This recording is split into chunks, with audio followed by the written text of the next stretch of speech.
will never thrive if the wheels of justice are not seen to be grinding at steady pace. Without justice, law and order will never thrive. The people will eventually take the law into their own hands to extract justice that their chosen leaders have refused. Africa cannot afford to delay justice. The moral and social fabric of the society must not be allowed to degenerate. Justice is what makes most advanced economies thrive and which ensures a sense of confidence in the political system, as no politician or political leader can hold the people to ransom. Everyone must be seen to be equal to the law. Recently, for instance, a UK court sadly indicted some leading political appointees during my tenure in office, some of who are in the current government for accepting bribes ostensibly to influence contracts for a company called Maybe and Johnson, a construction company. I issued a statement on behalf of my family and some of our colleagues, immediately supporting the government's call for investigations. I hope that when these allegations are proven, those guilty will receive no preferential treatment. Not too long ago, some company that had been functioning in Ghana called Gas Cement, they hold a monopoly in various parts of the world, claimed that my wife and I had been paid $1.5 million in a certain account that she and I knew nothing about. A colleague of ours was supposed to have had $2 million paid into his account. So knowing ours was false, I sent somebody to go and ask him. He said, yes, his was true, but it was for consultancy. I said, no, I'm not going to have my name. Can you believe this was while we were in office? Can any one of you believe, and you can go and check on it, this happened while we were in office, and yet the truth is that my wife and I had never owned a foreign account until we left office in 2000.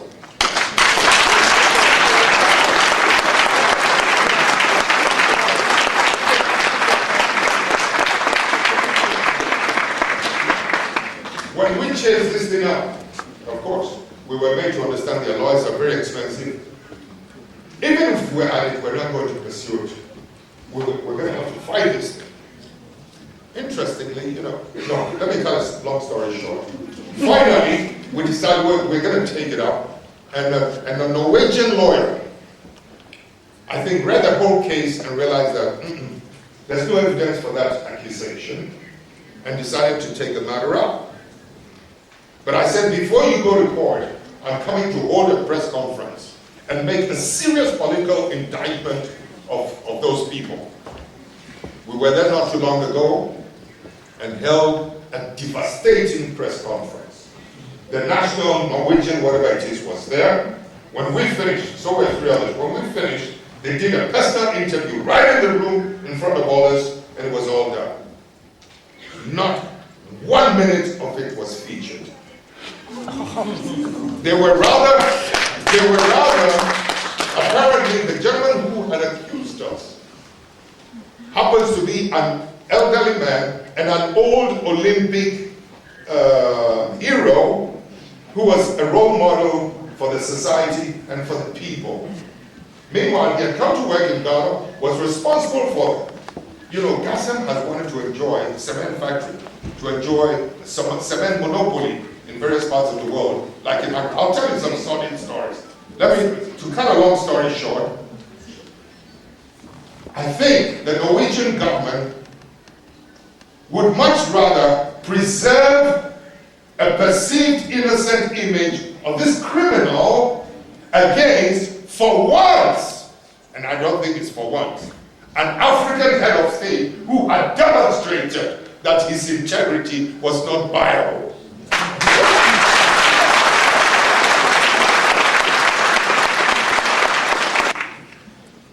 It was a sad day for me. It wasn't until a few days ago when I saw them awarding, the Nobel Peace Prize. Nobel Prize. That it struck me that a country like that to be in that politically referential position, to be awarding one of the highest, whatever it is, in the world, the Nobel Peace Prize, cannot afford to be seen as indulging in this kind of underhanded corruption and being taken on by this African.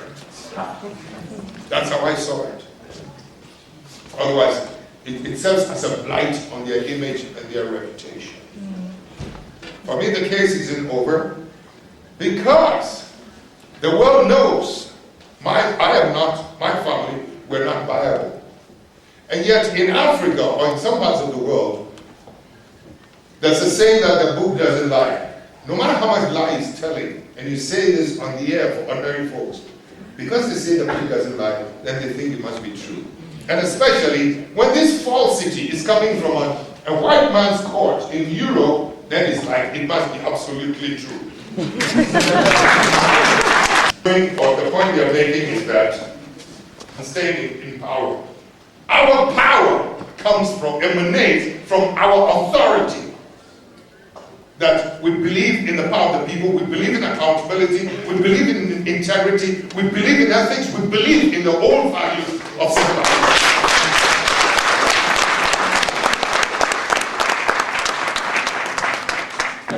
Ladies and gentlemen, as a leader founder of the NDC, our party, I will continue to harp on the need for justice at all levels, and I hope President Mills, our current president, a man of fair integrity, will do the right thing by pursuing this matter to its logical conclusion. As we call for good governance across the continent, we must be seen to be practicing the ideals that we preach. Ghana has discovered oil in commercial quantities, and both the Kufuor and Mills government keep harping on about the positive impact it will have on the economy someday. Listen, ladies and gentlemen, they keep harping on the positive influence, the economic influence that our country will enjoy someday. I am saying, unfortunately, no amount of oil promised tomorrow can ever take the place of unlived experience today.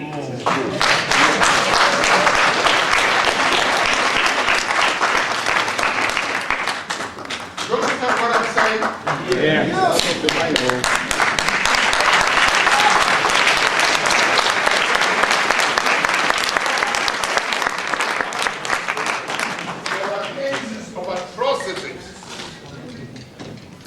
Thank you very much, my dear wife. This one is lady. I love you.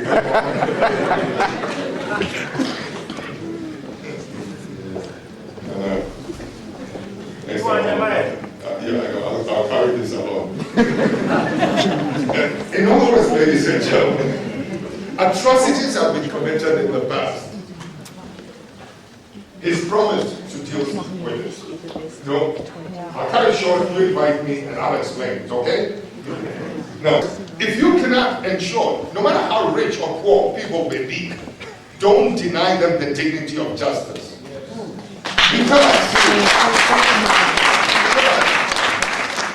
if you cannot appreciate the value of justice, how then can I believe you tomorrow when the oil revenue begins to flow?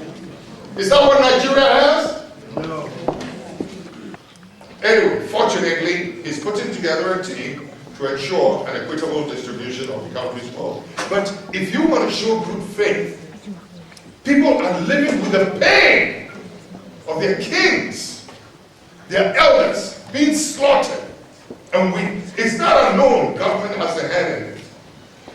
Police officers being shot in the residences of their own regional ministry has been bent down to ashes because of the fear of all, not just passwords, riot deals with some Indian, what you call it, all kinds of the atrocities that are taking place.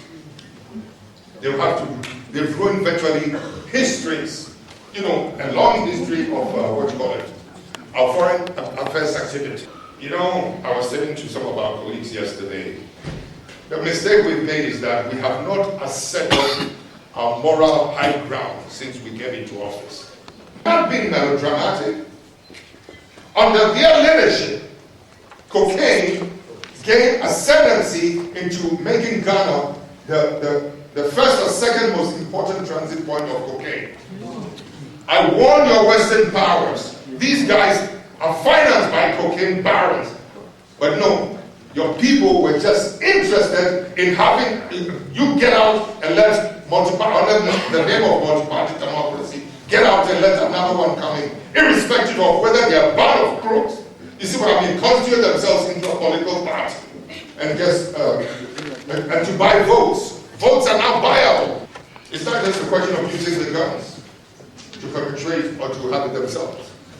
Because the West wants to inflate or impress upon the world that we've been able to achieve it in Africa too, multi-party democracy. When it began to fail in Pakistan, in Kenya, what did the West attempt to do? National government. National government. Oh, please.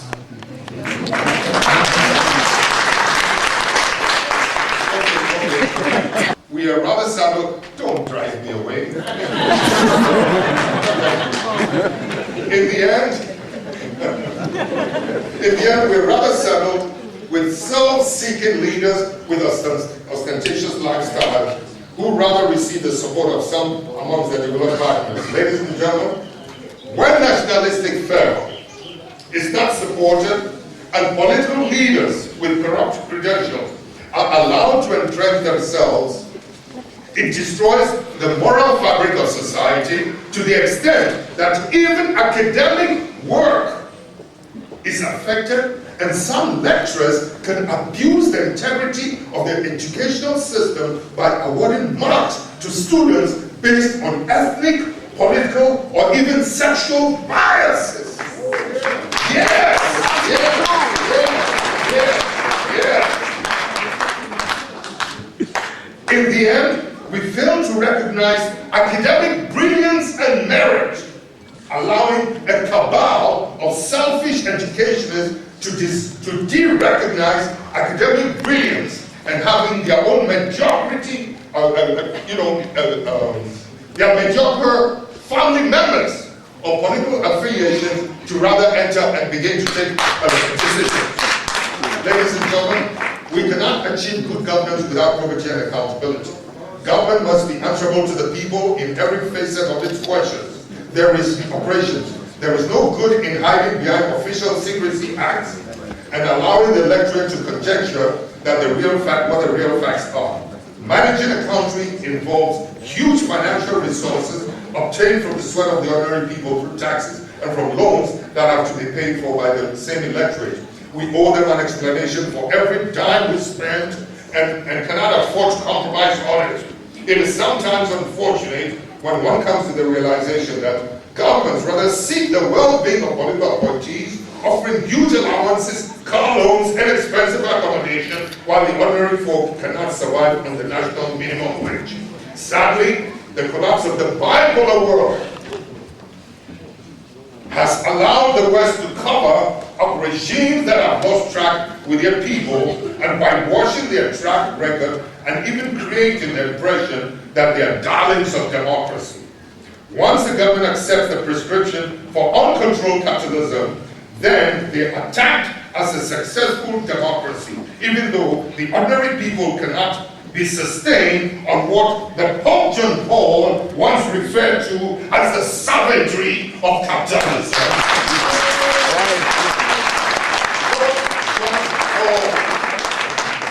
And this running in tandem with the international political immorality, you can see the decline the world suffered, and especially in Africa and a few others. Ladies and gentlemen, fortunately the backslide, Africa, and indeed the rest of the world had to suffer during the push and play here is taking a turn for the better with the advent of Obama. The new American president to bring sanity into international governance by exposing corruption and political mismanagement is commendable. Money stashed away in offshore banks are now being queried, and so-called friends of America are now waking up to the realization that the relationship can only be sustained on a strict ethical foundation. Afghanistan's Ahmed Karzai realized last week the full import of the new American policy when Obama warned that no additional troops would be sent to his country unless the recommendations of election observers were adhered to. We need some of this in order to operate the world.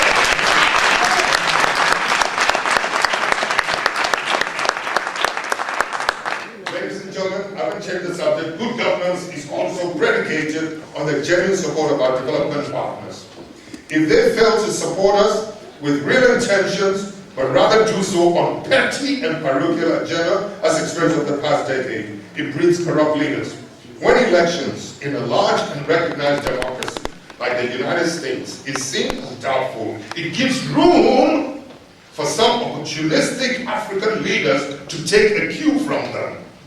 Just count for yourself the number of questionable elections that have taken place on the continent in the past decade.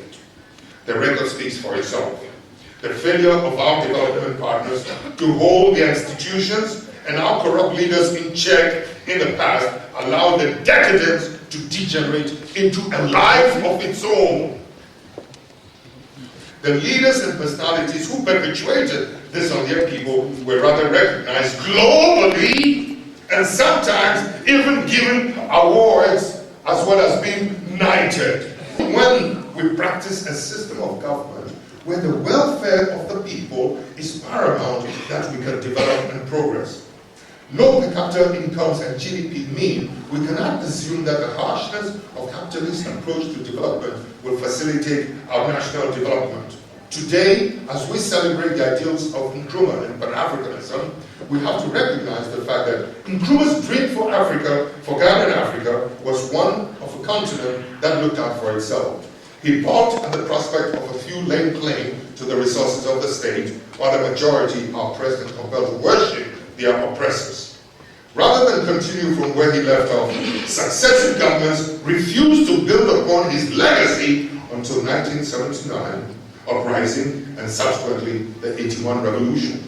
Ladies and gentlemen, it is interesting to note that though the West espouses uncontrolled capitalism as the way forward, most of these countries have entrenched, integrated social welfare policies that defy the very concept they sell to Africa. Examine it. Yes. Take the issue of health, for instance. In the UK, every citizen is entitled to free medical care. In the United States, there is a huge debate as President Obama attempts to modify the existing health system. But the bottom line is that there is a system in place that ensures that every US citizen enjoys some element of free health care. The time has come for Africa to examine itself very well and identify the traditional democratic tendencies that survived during pre-colonial and colonial times. Good governance is not a mirage. It is the concerted effort of a leadership that has vision and a people desirous of seeing that leaders deliver. When we vote people into power, we have to charge them to deliver on their promises and the mandate we gave them. Let us not encourage their failure by seeking personal favors. Let us support them to put in place policies that positively affect the social well-being of every citizen. Ladies and gentlemen, almost finished. Let us encourage our leaders to invest in infrastructure, create jobs, and also ensure a sustainable maintenance culture. Ladies and gentlemen, more importantly, the institutions that serve as checks and balances must be truly independent. Having a president who has control over the judiciary, parliament, and the investigative agencies allows for corruption while giving rise to tension and instability.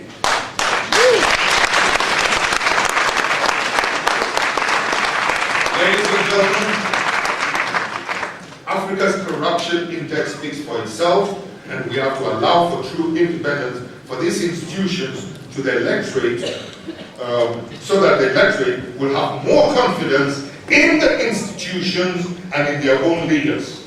This provides the incentive needed for hard work and development. Ladies and gentlemen, I cannot end this without talking about the patriot of Africa who we eulogize today. Below is an excerpt from a statement I issued on September 21st, 2009 in commemoration of Nkrumah's birthday. And I quote, "Some of the most gallant heroes of our nation building have been relegated to the background, whilst undeserving and treacherous people have been undeservedly elevated. Today, Nkrumah is eulogized by many across the world. In Ghana, the Kwame Nkrumah University of Science and Technology, where my wife was a student and graduated, the mausoleum and a few others are but a microcosm of the monuments in his honor. Ghana has seen political metamorphosis since December 31st, 82. A journey started by Nkrumah in the 1950s but derailed by self-seekers who did not appreciate Nkrumah's vision and demonized every aspect of his leadership. What Ghana needs are bold leaders who have absolute faith, trust, and respect for the judicial consciousness of their people. Leaders who believe in true justice and freedom. Leaders who believe in empowering the people as they fashion our policies that will improve their laws. And leaders who will create equal opportunities for wealth while ensuring that there is absolute probity and accountability.